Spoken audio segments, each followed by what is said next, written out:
Good morning, everyone.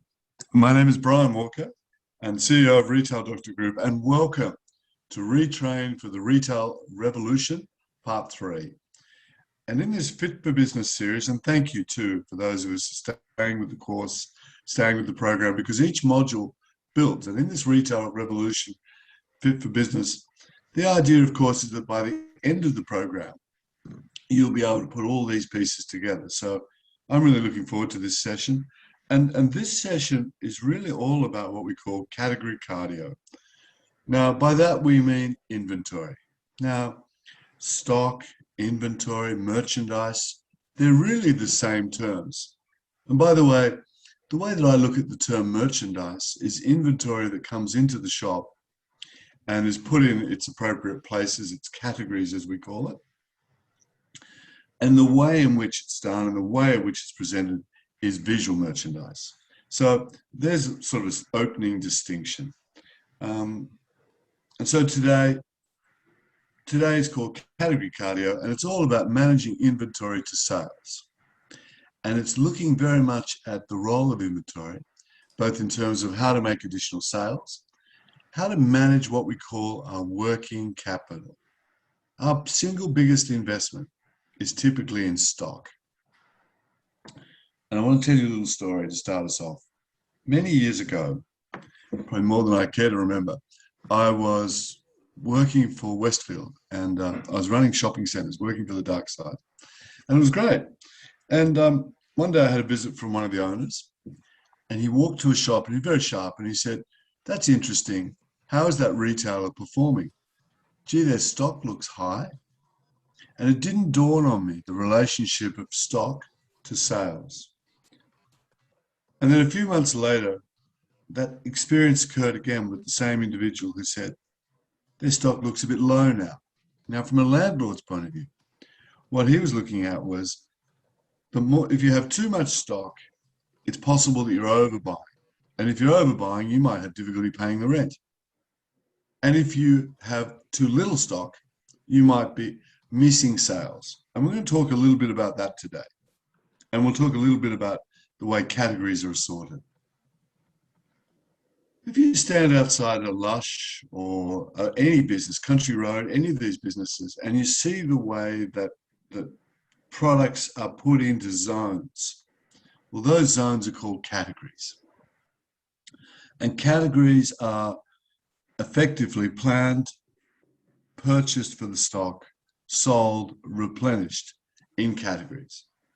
And I'll talk a little later about the relationship between stock, sales, and space. And those three variables are kind of the holy grail of maximizing your inventory productivity. And by the way, whilst it has a direct effect on sales and margin, it also has a direct effect on cash flow.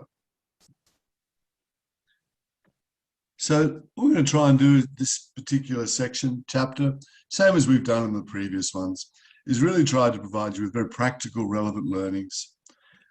Certainly want to provide you with what we call implementable business fitness tips. And when we work at Retail Doctor Group, we're always looking at the ways that, if you like, strategy and theory can be implemented into practical tips, and particularly to help retailers in the coalface. So this is a busy slide, but essentially to recap, we started in webinar 1 around this idea of where am I taking my business? What outcomes am I seeking to achieve? And effectively, what value am I creating for a potential buyer of my business and how to grow that value? We also looked at building this piece on omni-channel, which we'll do some more work on shortly, and building this piece around how to build my website, my social media, and bringing all that together in our unique point of difference.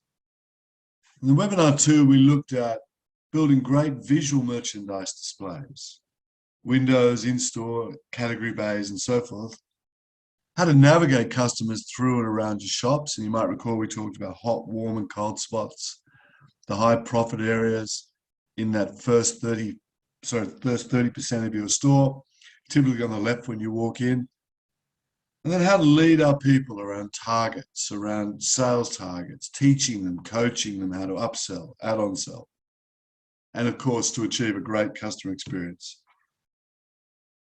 Now, today, we're going to look a little bit at where we spend our money in retail and where we're going to get a little bit of a return.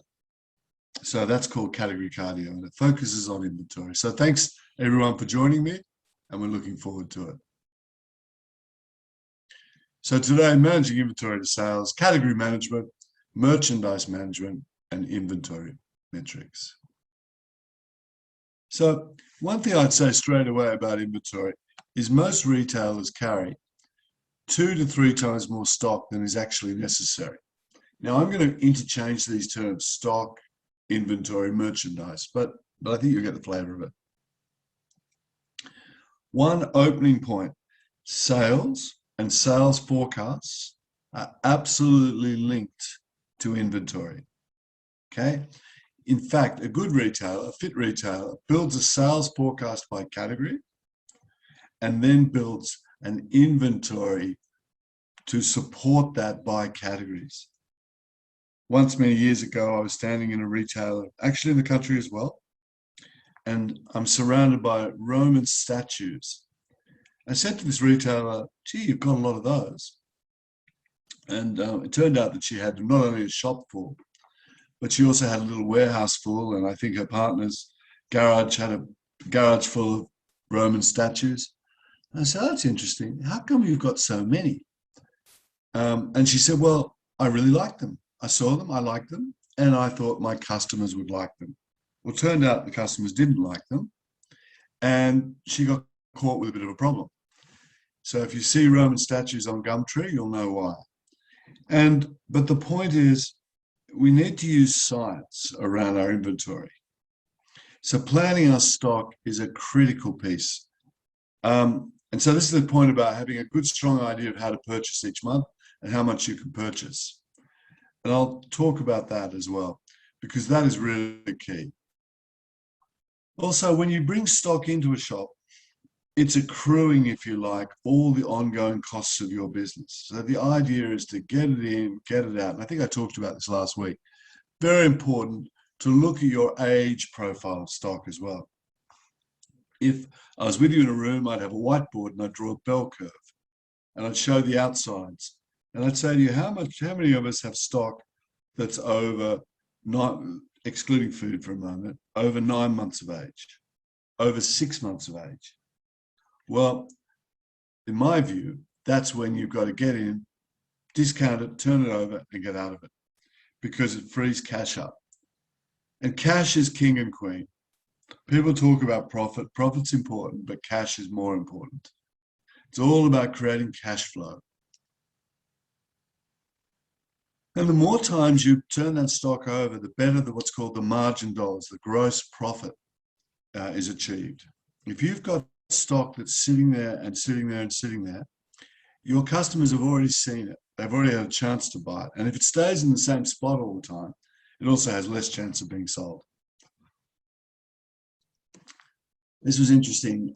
This is New York Times that said that advertising of a leading shoe company announcing a change of policy to eliminate waste in the industry caused by overstocking and the selection of styles that will not sell. Now, this was published July 29, 1917. So I'm not talking about a particularly current trend, but I'm certainly talking about the importance of inventory. Now, real productivity is about doing more with less, ladies and gentlemen. Anyone can sell more with more stock. The real trick is to sell more with less inventory. So how we buy it in, how we display it, how we make it hot and topical, how we keep moving it around the shop is so important. And particularly in areas in the regional countryside and so forth, where your customers largely see the same product. So our role is to keep turning it over. And if you like, stock is kind of oxygen to the fingers and toes of the business. So getting that right is such an important part. So when you look at stock, one of the things to do is to start to ask yourself the questions. How much of your stock received is prime retail product? That is, you've got a good measure on it. You know its turnover rate, you know your reorder, you know that you've got a good story there to sell, and you've got good replenishment. How much of it could you actually do without? How much of it do you buy maybe without a sales record, a historical sales record of that product or that category?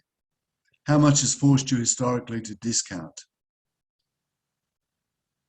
And if that stock is not moving and it's sitting there and it's even getting bigger and bigger, it overstocks the shop. It removes our ability to keep the shop fresh. It costs us cash. Up to 25% of your margin is sitting on your shelves. And we use the term, it causes a constipation in the shop. But on the other side of the ledger, understocking the shop results in lower sales. So it's always this balance. And we're going to show you a couple of things to help you there. And both overstock and understock can result in lower average sales transaction, particularly if we're forced to discount in overstocks. And of course, as I've touched on, your customers are typically the same people, obviously growing hopefully as you go along, but the core of which. And so we need to keep it rotated. So let's talk a little bit about some practical tips here. So the first thing about inventory is measure it. Now, I can also share with you in a previous role running a large retail organization, we would write down whether a product, how many we bought in, well now it's all automated, I'm showing my age here, but you would record everything that you bought into the shop, you'd record its sales, you'd record its discount and markdown, and you would recall what your finished and prime margins were. You remember those terms? Prime is the margin in which you buy it in. Finished is when you sell it. So you could, for example, have 100 books for the sake of the discussion, costing you $1, selling for $2. There's your 50% gross profit.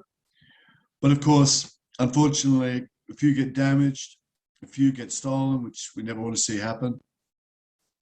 And you mark down a few, and your finished margin, the margin you take to the bank, might not be 50% then, it might be 30%. So you look at that product history and say, that's interesting. Last season, I bought these books in, and they didn't go so well.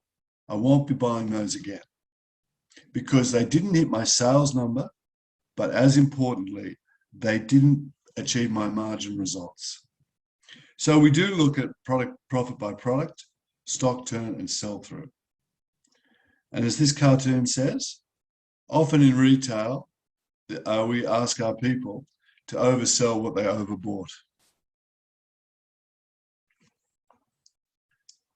Inventory is actually the cause of many successes and failures in retail. It is the heart of the retail store. And ultimately, the goal of every retailer is never actually to own inventory. So if you, when you buy stock in, if your best case is that you can pay for 50% of it when it sells, 50% when you buy, that's pretty good. And some retailers achieve 100% sell-through before they pay for it. So now we start to talk about something we'll touch on next week, physical, cash flow. Now, the idea, of course, is that you're not outlaying money. If you pay for stock and you've paid for it 100% and it takes you 180 days to sell it, for example, that's negative, and you've had to pay the creditor in, say, 30 days or upfront or whatever the relationship ahead of selling it, well, of course, that's negative cash flow. That's not what you want. So the negotiation is always, as best you can, to get as much time to sell it as you can. Now, I've been around and I know that's not easy. It's fine in theory. But if you also look at your product range and you're too wide, and you can buy more hero product and best sellers deeper with a supplier, then your chances of negotiating better terms are greater. So we say, try not to own inventory. Try to have it pass through your business. Treat your inventory like a house guest that snores. Get it in, treat it nicely, and move it out. And that's where a lot of retailers get caught, by holding too much stock for too long. Oh, by the way, I'm sorry, I should have mentioned, as usual, Q&A at the end. Any questions through Vanita will help us facilitate. But this is an important part to grasp. We get this right, our cash flow improves, our profit improves. Most stores carry 2 to 3 times more inventory than is necessary. I'm going to make that point shortly. And thinking about space in your store, what's my presentation that we talked about? And remember I said inventory and the display of inventory is like a chessboard in a retail store. Move the pieces according to the season, to the promotion, whether it's destination, impulse, where it is in its seasonal life, and train your staff on features and benefits of products and how to sell the product. And product knowledge is a very big part of that. And motivate and reward your staff for really creative displays as well, because it's all about getting it in the business and getting it out. And get rid of anything that's old. And here's the other thing. Of course, in years gone, time gone by, a retailer might say, you know what, I need to have that Ming vase reproduction because one day someone's going to walk in and want that product. Well, here's the change. You also have the ability to have it online. And retailers increasingly talk about the stock they have in the shop and what they have online. And in some cases, get your supplier to fulfill it. Better that than you carry it, pay for it, and it never sells. So do have a look from today at your aged inventory, we call it, and what you need to move out to convert to cash. Do have a look at your online business for those that haven't, because you can create an online business that reorders from a supplier. And actually ask yourself, do I even need that excess stock in the first place?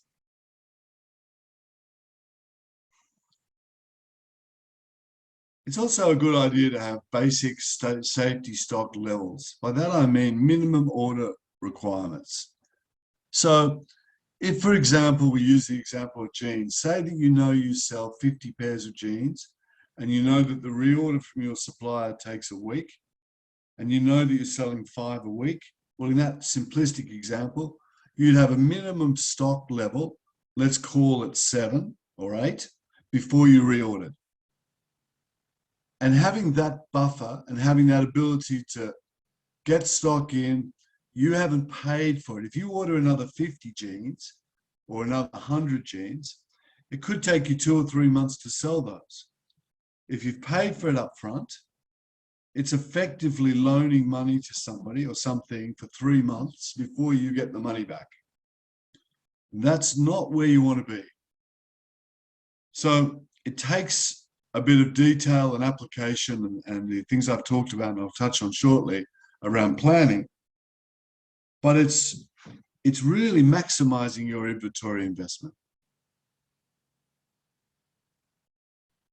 Price to always get, you know, if you price low, it means you want high volume.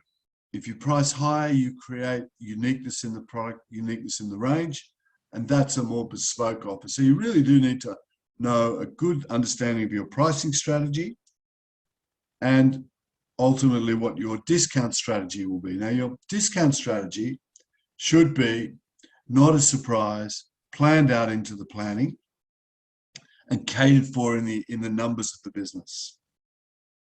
Often you'll see retailers who go, oh, I need to clear this out now. It's been here too long. It's a problem.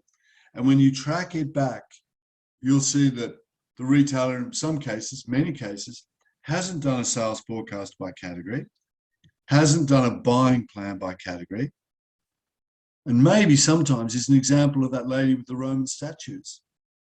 You know what? I love this product. My customers are going to love it.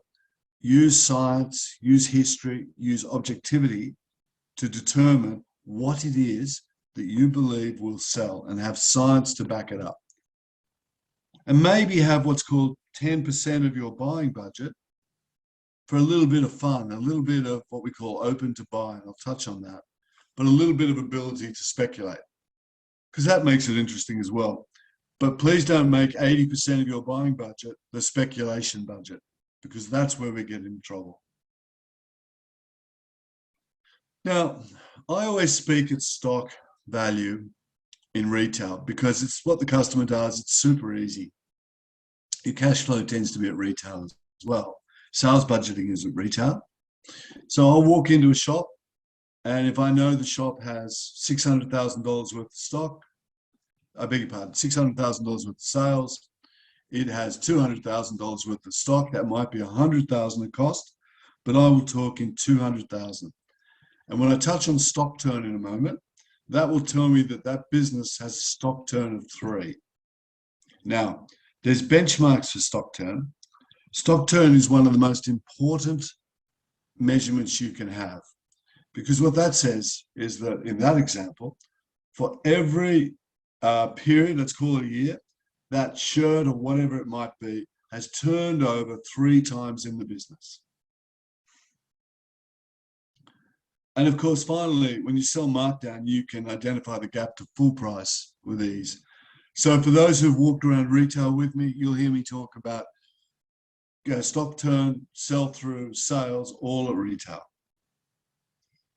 For the accountants in the audience, you can easily also do it by cost plus markup, but it's a little bit in your head. And part of this is from my days many years ago as a shopping center manager, where I would talk in those numbers. So, one point to reflect on. It is seldom what you don't have that puts you out of business, ladies and gentlemen. It's what you have too much of. And that's speaking to this topic of cash. If we spend all our cash on stock and we don't sell it, we have wasted cash flow. If we don't buy enough stock, we don't generate the sales, we don't generate the cash flow. So we're right in the middle there, ladies and gents, and this is the great balancing act. So let's touch on a couple of inventory KPIs together. Key performance indices or indicators. I'll take you to this point around the quantity of inventory, the profile of inventory, the aging of inventory, and that point around sales to stock to inventory to space. So for example, I'll look at a category and let's use men's jackets. I'll walk into the shop and I'll look and I'll go, that's interesting. Those jackets are 10% of the floor space of this retail shop. Then I'll have a look at the stock holding and I'll go, interesting, it's 20% of stock. And it turns out to be 6% of sales.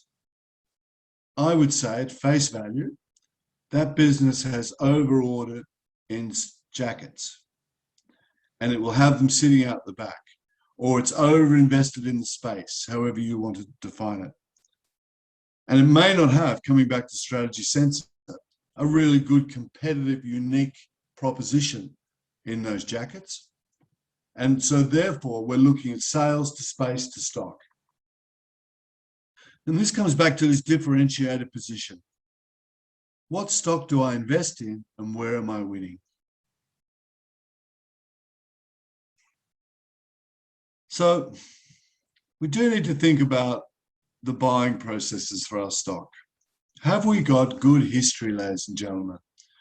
Historically, in that jacket example, of when we bought them last, how they sold, what we paid for them, what our margin, finished prime and finished margin was, how many we sold through, over what time. Have we got all that information? Now, a good point of sale system will have that available. Every one of your jackets will have its own individual code, its SKU code. And therefore, we're able to look at that and look at those jackets and say, that's interesting. In the quarter, July, August, September, we sold 150 of those jackets. We sold them at a gross profit of 54% finished. And they were a good product for us to have because we also achieved add-on sales of other products around those jackets, shirts, belts, and so forth. Our stock turn was 6 in this hypothetical example, which I'll come to. So that looked a healthy buy for us. Do you know what? I think we can order 180 for the next season. I'm that confident. Competition down the road to stop selling them. No one else has a jacket of this quality. And I think we can promote them. So in our sales, we're going to predict 180 by, let's call it $100. And we're going to buy that stock in. So that sales for that July, August, September in jackets is 100 by $180. I'll start again, 180 by $100. And our stock orders will be to replenish that. Now, what I haven't taken great account of at the moment is stock on hand, because naturally you'd say, well, I've got 20 of those on stock, so I'll reduce my order by 20. The point is, you've got this relationship between the two. Now, also what many retailers do is operate an open to buy plan. So in your mind's eye, if you can imagine all these categories in your shop, you might say, my jacket category, do you know what? I'm not going to buy 150 of them, or whatever that number might be. I'm going to keep my powder dry slightly. I know I can replenish them in a week. So in fact, I'm going to order slightly less. I'm going to leave a bit of money in the can. And I'm going to see which other categories outperform those jackets and warrant the investment for more stock. And that's known simply as an open to buy. So in your business, sales forecast by categories, married to your stock or less your stock forecast by categories, effectively tells you what to buy when, and that's your buying plan.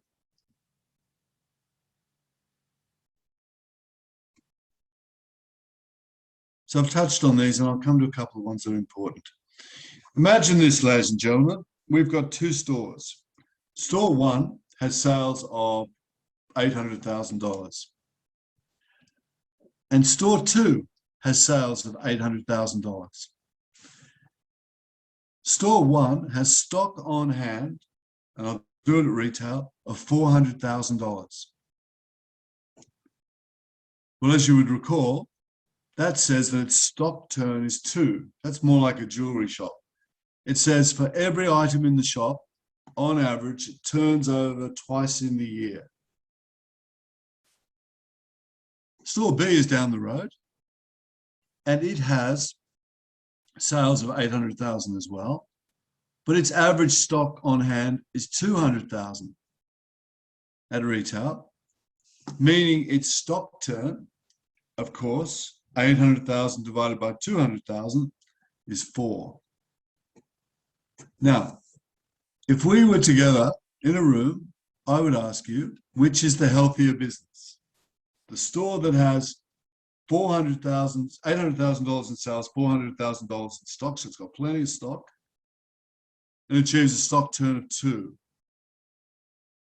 Or store 3, sorry, the other store has 800,000 in sales, and it has a stock value of retail of $200,000 and has a stock turn of 4.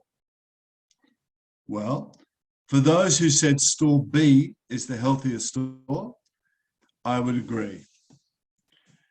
You see, both are making the same sales, but the second store has $200,000 less investment to make the same level of sales. Or perhaps another way of saying it, store A has $400,000 worth of stock, and it is $200,000 overinvested.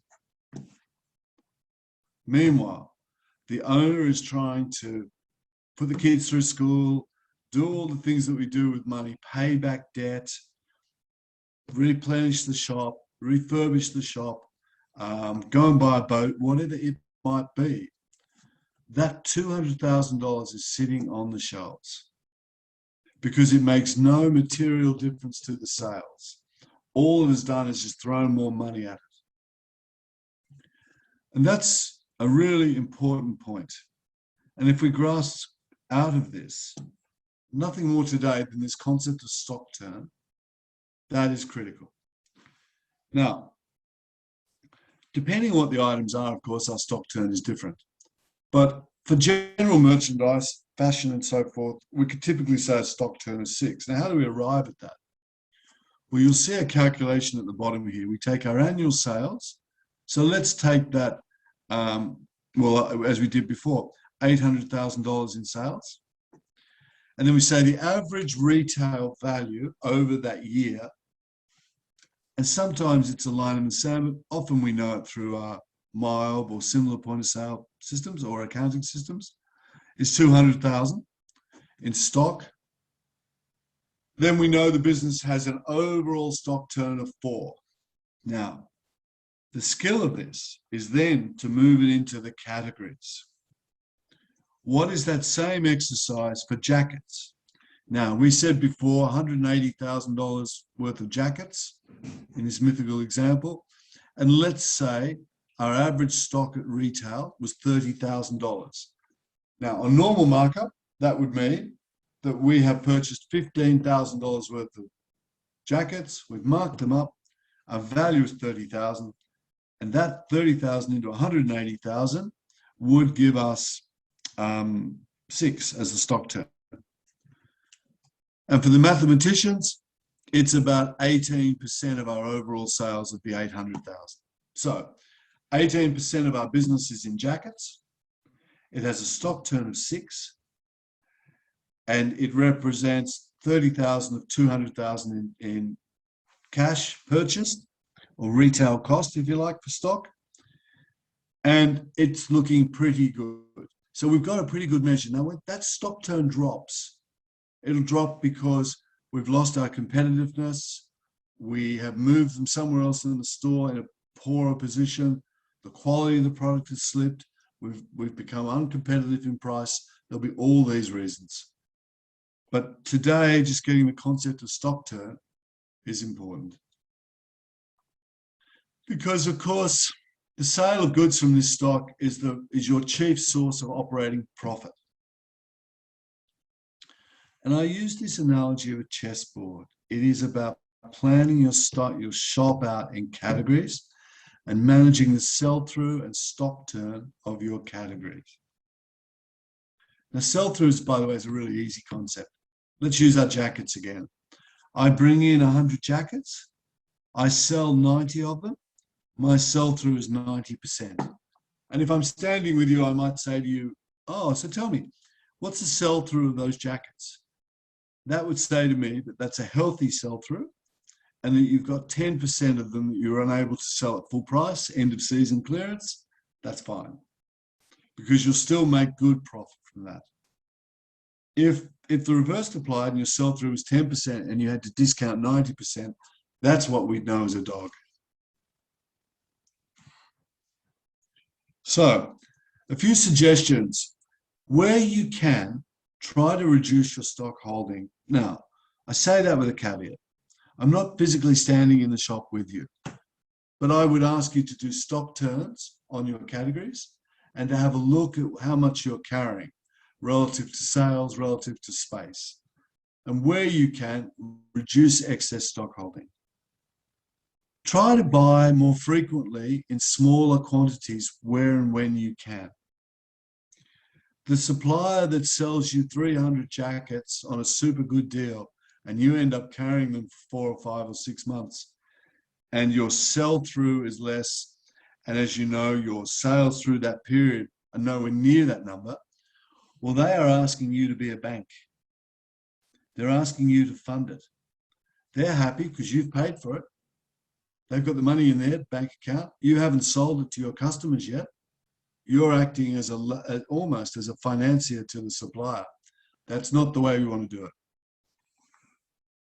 I mentioned in visual merchandise, it's good that we're not all things to all people. Be a real specialist as a specialty retailer. And so do look where you might have too many vendors for something. You know, I remember working with a business that had something like 900 suppliers. And it was a small business, and she spent half her life trying to manage these suppliers. So where you can, go deep on products, go deep on your hero products, go deep on where you're unique, and then reduce the stuff where you're not. Definitely measure time to sell. the aging of stock. All barcodes typically have an age profile in them. You're able to determine when you bought in. You should be recording when you bought product in, when you've received it, how long it's taken to sell, and so forth. Eliminate the slow selling stuff. You know, the imitation Ming bars we talked about. And where you can, marry it obviously to sales, but marry it to a promotional calendar as well. We've got Mother's Day coming up. I've got a superhero product for Mother's Day, Father's Day, Christmas. And also many retailers buy in for the clearance period as well. So just thinking through that customer experience and the major periods of the year. But it is important now that we don't walk away and slash and burn and not have enough stock. Because the other side of that coin, as you've heard me say, is if we get too lean, too sharp, we might not have enough stock to make the sales. And then conversely, sometimes I'll walk into a store and I'll say, what's your sales budget? And the owner will say to me, 600,000. And I'll say, that's interesting. You're carrying 100,000 in that mythical example. Your stock turn average is normally 8. You're going to do a stock turn of 6 maximum. You haven't got enough stock to make those sales. And you can see it when you walk in. And so you get very aware of having that right balance. I think we've talked about stock turn here, so I'll move through that one. Stock turn measures the effectiveness of inventory planning and sell-through. If it's too low, it tells me that the retailer might not be planning it. If it's too high, it tells me the retailer might not be planning it. Low stock turn won't get us our sales, and probably we're caught with old stock and too little new fresh merchandise, keeping it fresh, keeping it new. And invariably, it ends up ultimately with higher markdowns, which reduces our profit, which ultimately reduces our cash. And that cash is needed to replenish in the right level of stock. So, and by the way, if I was quizzing you, I'd say, what is one of the risks of too fast a stock turn? If you can imagine, you know, literally putting your fingers together and rolling it through like that, that's fast stock turn, that's missing sales. Okay? Because we're out of stocks. We create too many out of stocks. So we need to know what our key lines are in a hero product and always make sure we have the right depth. So, there are 3 ways to increase stock turn rate. Do increase your sales without increasing the average stock assortment. Okay? So that's go deeper on those lines, go stronger, make sure you've got great sales history, great recorded history, teach your people how to sell, display it beautifully, and you'll move it through and promote it where you can, social and local. Get rid of your aged stocks. That's decreasing stock without interfering with sales. And the effect is 3. That's increasing sales at the same time reducing stocks. The old, hard to get, aged stock is the stuff that hurts us. This is that example I showed you before. Look at that, 800,000 divided by 200,000, 4 turns. So I know we bring a product into this shop, on average, it will turn over 4 times. But do it by categories, a really simple piece. $800,000 sales in this example, 200,000 average retail value. Now, as you know, average retail stock value. As you know, that stock changes its profile as the year takes place. As we build towards Christmas, our stock levels increase. So too do our sales, I trust. So over the year, it normalizes out, and that's what we want to capture. There's my example before, which we went through. There's our 2 stores, 900, 900. In this example, stock turn 450 to 300,000, and a stock turn rate of 2 and a stock turn rate of 3. But the point here is that store A has $150,000 at face value over-invested in the business. It's made no material difference to the sales. And in fact, is an unhealthier business. Not only is the stock over-invested in, that money could be used for many other purposes, but that the store, in all probability, looks the same, is uninteresting, and we've got the same old product in the same old window, staring at the same customer every day. So, and it's constipating. Now, the worst thing that retailer can do is go into the business, look at that retailer and go, you know what, I need another order. I'm going to order another 100,000. And then we have stock constipation. So stock turn is a crucial KPI.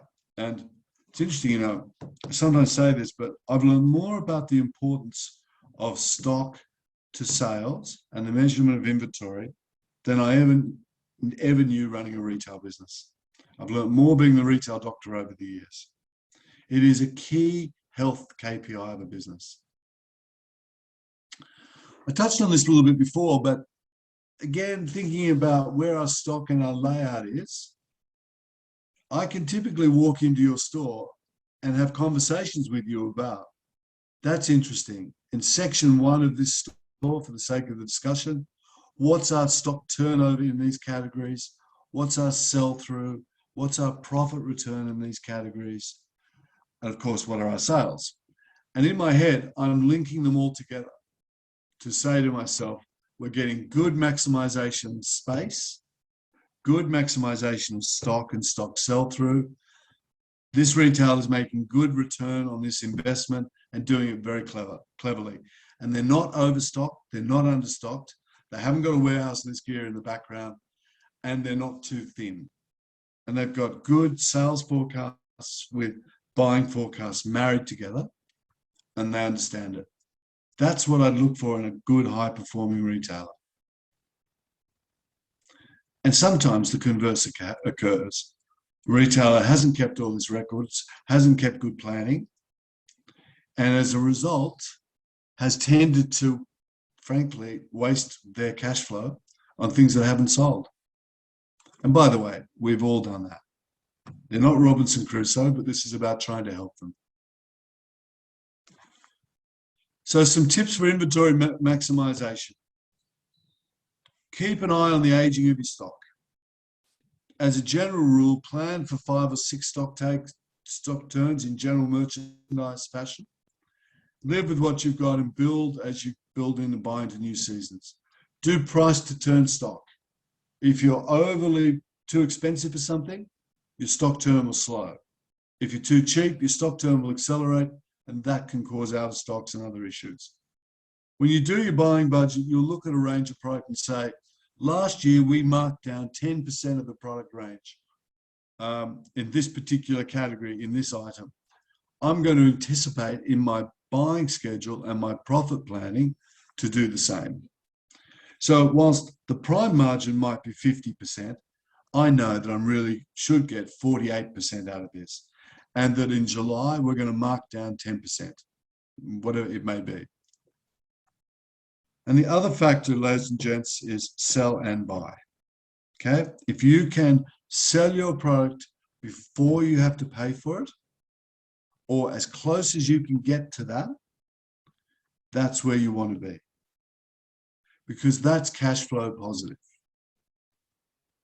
We don't want to be a retailer, ideally, that's cash flow negative for 11 months. It's stressful. It relies on Christmas. And it's not great for the bank account. So cash flow is king. I was a national retail ops manager years ago for a jewelry business. And every week we'd sit in a cash flow meeting and I'd think, why is this so important? I've come to learn it is crucial because they were always working on what are we selling, what do we need to pay for, but in that order. I've touched a little bit on this, but in those inventory measures, looking at how many days supplies will I have on a product based on historical sales, my week's supply, what's my stock to sales ratio, that's really my stock turn. If it's a fresh business, or for that matter, any business, how much of my product is new, how much is old, what's my stock to unit sales. And if you want to take it to the next level, you can work out your GMROI, gross margin return on inventory investment. And please get in touch with me directly and I'll share the equations for GMROI, Jim Roll and Jim Roth. But that's for another day. But gross margin return on labour, gross margin return on footage or space. It's fundamentally saying my investment for inventory against every gross margin dollar rather than sales dollar. Nice to have a bit of a system to identify that aging profile. You know, current less than 3 to 4 months, last season 3 to 6, old 6 to 9, and danger product over 9 months. Never have anything over 9 months old in general specialty retail. And if you've got more than 30% of it that's 9 months old, over 9 months old, you might be turning into a museum. So get it in, get it out, and clear out the old stuff. Even if it represents you taking a loss. If you've had it for a year, it's costing you money all the way through, clear it out. Whatever you cut it down to is worth it. And if you're in that position and it's older stock like that, I'm happy to take a call to discuss it. But as a general principle, knock off 75%, be done with it. And have a good record to say it was a dog. Do not resell. Do not buy again. So if you've got a high age profile, you might be in danger of being a museum. Get some help, clear out the old stock and get it fresh and get it in. Markdowns I've talked about. Ideally, you plan for it. And again, you're recording, and good retailers take markdowns every month. That's just normal. Very, very few retailers get 100% of a product in, mark it up at full price and sell it at full price to 100%. It's very rare. Here's an example of just some markdown. You know, you might, for example, full price, then you might say a month later, 25% off, month after that, 40 to 50% off. Third markdown could be 60 to 75%. But that markdown process shouldn't take place 9 months after we buy it. Now, these are all the principles of inventory management and rotation and markdowns and so forth. You will have your own particular circumstances, but this is certainly the principles of it. Creating a markdown budget, of course, I've touched on that. Identify your product, what you want to promote. You've got your historical records. And markdowns obviously occur for clearance product, damaged product, member discounts, and so forth. So what influences profit, ladies and gents? Well, sell-through does, stock turns do, inventory levels and their effects on profit I've touched on. And really what I've said today is that the greatest effect of all is profit, but it's also cash flow. Consider prime margin and finished margin. What did I buy it in for? How quickly can I sell it? And what will my finished margin be? And then when do I pay for it? Turnover I've talked about, always important to be thinking about how do I move this product at its greatest opportunity to be sold quickly at full price. Talked a little bit about open to buy. Now, open to buy is this idea that I've got these categories, I've got my sales forecast, I've got my buying plan in categories, that's my jackets example, but I'm going to keep my powder dry on a few of these categories, and I'm going to speculate where I think they can win. And it's only a minor part of what we do. And I'm going to go, you know what? I'm going to hold back 10% on jackets. I've got a shoe line that I think is really going to go well. I'm going to invest another 10% or 20% into that line because I believe it will give me a better return than the jackets. Whatever the scenario, it's entirely up to you. But the trick of this is to be right on top of that sales forecast matrix. Do have a good merchandise budget. Can't stress that enough. There's my sales, there's my stock on hand, there's my sell-through ratios, here's my stock turn ratios, here's my markdowns I anticipate happening, here's my open to buy at the bottom.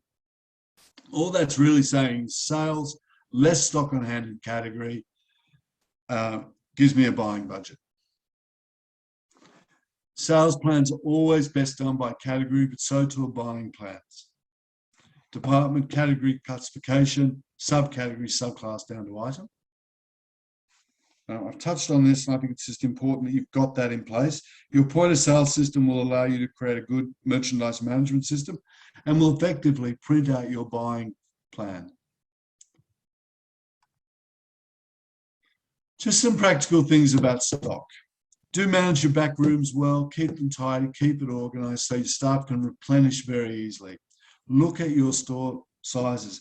You know, one of the things, and I'm conscious of time, but one of the things I've done in the past, I'll go into a store and I'll look at size runs, particularly fashion. Now, in ladies' fashion, I hope I don't get shot for this, size 6 to size, let's call it 12, yeah? The highest selling line is in 8. I'll look at the range and I'll go, that's interesting. It's Wednesday and we're out of size 8s. And there's not another order coming through till next Tuesday. I know that that retailer will lose sales by not having good inventory processes in the store. Because we shouldn't run out of our bestseller hero lines. We would know that our 8s are our bestseller. So I'd go, okay, where's the buying plan? Let me have a look at this, please. And then I'd see that might not even be a buying plan. So that replenishment reorder cycle is very important to this. I've touched on the back room. That is important to keep sorted and very well laid out, almost a reflection of the category mix within the shops. There's something I just want to show you before we wrap up today, and this is it. This is a mythical business called Green Living Product Range, and I've talked today about categories. Every business has a family of categories. So in this example, we've got Department 1 footwear, Department 2 clothing, and so forth through to Department 8 eyewear. They are the categories. Sitting underneath those are subcategories. So if we look under footwear, we've got lifestyle footwear. If we look under cleaning, camping, Department 6, we've got tents and surrounds. Each one of those will have a stock term, will have a certain amount of product purchased for it, and obviously sales expectation. We plan out our shops and our business in these categories. We we make sales in these categories and these subcategories. We reorder in these categories, subcategories. We lay our shop out in these ways. We replenish in these categories and subcategories. And they are the basis of our sales and our buying. So, for example, you and I, if you're the owner of this business, would probably have a conversation. I'd say, so how's Department 3 going in sports equipment? It's interesting. Wow, you're doing some really good sales in individual sports. How are you in the subcategory there in your buying plan? What sort of trading terms are you getting from the supplier? Is it cash flow positive? Is it profit positive? Are you able to sell out at full margin? Do you have to take many markdowns? Gee, look at this last season on automotive, subcategory 171, if you like oils and filters. Wow, you caught a lot of stock here. Clearly that didn't work for us. I guess you're reducing your space in the store, reducing your range and contracting. And you're going to put your money into another category here that's on fire. That's the skill of this.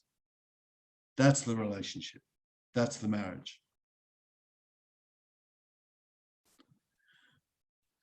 And just wrapping up, you know, I talked about sales forecast. We want to know what your overall sales are for the business, what your product categories, like the example before, what your item projections are, and so it goes. And this is what all retailers are doing. And the same applies for stock as it does for sales. Developing a sales forecast. Do look at past sales. I touched on the reviewing past holiday and seasonal activities. Record it. Record if it rained. If you're in a mall by any chance, record, particularly record if it rained. Recall if there were traffic changes, street changes, local promotions in the community if you're in the high street. Record if there was a significant change in economic conditions. For example, many retailers actually have, particularly in home, have enjoyed the benefits of JobKeeper. That's a change in economic condition. Record your sales, you touched on, and create your sales forecast. And do exactly the same for your buying and inventory, and then the two together. Develop your sales forecast, determine your stock, that's merchandise requirements, build in your plan, set out your range in the way that we've talked about. And that's a bit complex, that one. And then you will produce the maximisation of inventory. And you will look at products and go, that product delivers me a 50% margin, that delivers me 40, that delivers me 80, that delivers me 30, whatever it is. That's a hero, that's a star, that's a dog, and exactly how much stock I need to run my business. So, ladies and gentlemen, thank you very much for session 3. I hope you've enjoyed it. I love to be in a room with you going through this, but I'm available at brian@retaildoctor.com.au to answer any questions. And I think we've got a couple by the look of it. So, Vanita, if you're there, today we've covered off managing inventory to sales, category management, merchandise management, inventory metrics, really around bringing it all together, products, markdowns, stock, sales, space, how to maximize your inventory, your cash flow, and your profitability. Now, the interesting thing here is that 95% of everything that I've touched on today is within your control, within your 4 walls. And as I like to say, it's not the strongest of the species that survive, but that which is most adaptable to change, ladies and gentlemen. And next week, it gets even more exciting. We're going to talk about numbers. Now, I'm not an accountant, but I'm going to talk to you about how to bring this together in a section called Fiscal Physical. So thank you very much, ladies and gentlemen. I'm going to pass back to Vanita. Thank you, Brian. Once again, an amazing hour with so much information that, you know, people can take back and start implementing and looking at their businesses straight away, which is what's so great about this program. It's just so relatable. Now, Mark Fletcher, who is also a colleague of mine at WDA, has put a couple of questions in the chat. Mark, Right. do you want to voice those? He's basically, there he is. Here he comes. Sorry. Brian, with Hi, just regarding stock turn, like this, you know, the stock turn story, I guess with a lot of companies, you know, they talk about, you know, end of cycles, doing bulk purchases, that type of thing. So how does that actually fit into the stock turn story from your point of view? Oh, well, it's a good question, Mark. We take stock turn over a long period of time, so typically a year. And we obviously take our sales over that period. Now, what also happens is a lot of suppliers will offer end of season, end of run specials. And there's a reason for that. They can't sell it. So it's all part of the thinking and the planning around this. But the short answer is it's over an extended period. Hopefully, it might be a regular event in the retailer's calendar, if you like, their buying calendar, and they've planned for it. So it comes down to planning, it comes down to it normalizing over that full year. And it also comes down to drive a harder bargain, if in fact you need to take the stock. I hope that helped in some way. Yep, no, thank you. Okay. Any other questions, guys? No more questions in the chat. I think if any of our guests have any specific question, Benita, I'm more than happy to take an email to brian@retaildoctor.com.au. And please, everyone's invited to come onto our newsletters at retaildoctor.com.au, and we cover this stuff through our implementation all the time. But it really, today was important because it's an absolute bell ringer for the health of a retail business. When you understand this, you understand how fit and healthy the business really is. And I think we'll conclude for today, if you're good with that. Yes, thank you, Brian. And thanks everyone for joining us once again. And we do look forward to next week, and hope you have a really proactive and positive week in your retail stores. And lots of profit, ladies and gentlemen. Thank you very much. Thank you, Brian. Thanks, Vanita. Thanks, Mark. Thanks, everyone.